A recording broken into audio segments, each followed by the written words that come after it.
Hi everybody, I'm Sin. Welcome to the Book Nook, where we talk about the awesomeness that is books.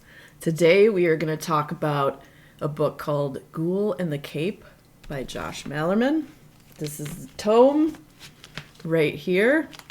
It is quite the behemoth. It was over about 720 pages. So if books had a soul, this one has many. This book touched my heart, my soul, my mind, or maybe it more so just grabbed it and frickin' shook it. It encourages you to do something extraordinary. Josh Malerman has tapped the celestial vein, reaching the outer limits and beyond. This was a story of a road trip of epic proportions. A strange and weird journey of utmost importance, one might say. And you'll never forget it. It's a spiritual awakening, a dawning of consciousness. There's a cast of characters soon not to be forgotten. And if you listen closely, you can hear the book's heartbeat. And maybe some munching. I'm gonna put this up on the screen. It's really heavy, guys. Boop. Okay. Sit you down. It's a love letter of Americana, a cautionary tale of past, present, and future all interwoven into one. Ghoul in the Cape are the weird friends that you didn't know you needed in your life till you met them. This book, it moved me. It spoke to me in a way that I haven't been spoken to by a book in I can't even remember, or if ever. It invokes something deep within that might have been sleeping and awoken it. So that's how I feel about this book. It's brilliant. It's captivating. The words flow off the pages and you're just wrapped up in it and don't want to let go. It's a heavy tome, both in weight of the physicality but also in its mentality. Yeah, it was a very, I'm like trying to find the right words. There's a lot of words.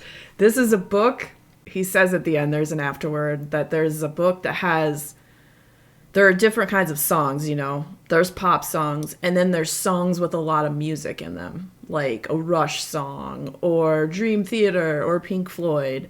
And Ghoul in the Cape has got a lot of music in it and such crazy, wild cast of characters. I'm going to read the synopsis on the cover page to give you a bit of the story on it. We're not going to do any spoilers, because I would not want to ruin this book for anyone. Whoop. All right. So, story time with Sin. The knot is nigh, the Cape tells Ghoul in a dark corner of a Manhattan tavern.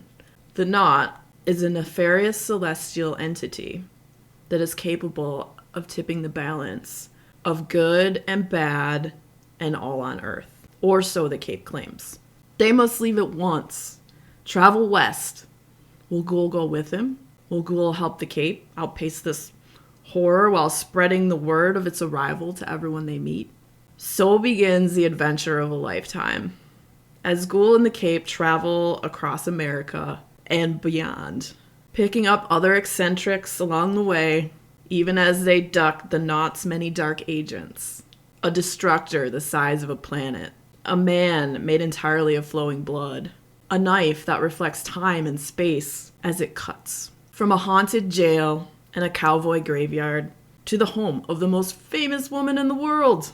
And the barge as it carries the Statue of Liberty to America. Ghoul in the Cape, equal parts thriller and meditation, is about people becoming more than what they thought of themselves. About man's place in the modern world, a world facing the irrevocable alterations of the knot.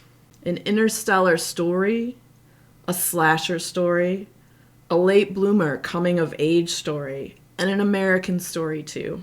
An unclassifiable, epic experience that promises to change the titular duo, even as it changes those who read it. And that's a very appropriate description.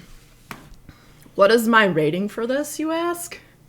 I mean, you heard me describe it, right? So you're thinking, oh, she's going to give it 5 stars. No! This book deserves the whole galaxy of stars. This is, and it's like almost emotional. This is the best book I've ever read.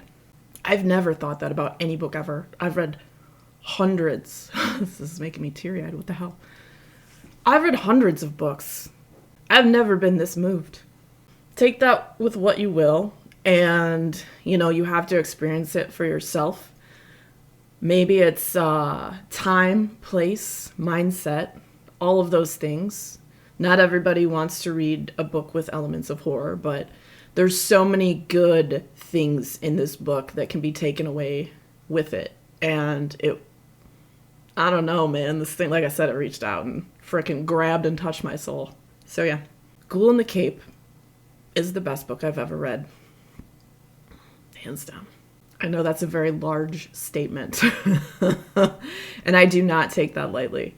Oh, thank you everyone for joining me in the Book Nook today as we talked about Ghoul in the Cape. This is not a mass market book. It was a special release. I don't know if it's going to come to mass market. So I would hope that they release it to the masses because it's amazing. And I feel like people will either love it or they won't understand it, or I don't know.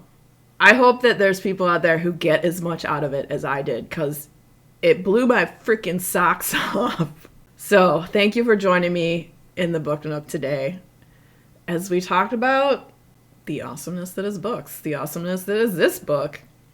I hope if you get the chance to read it that you let me know your thoughts and feelings on it and what it invoked in you. So until next time, read a book, stay weird, and find excellence in all that you do. Is that weird to say? I don't know. We'll see you later.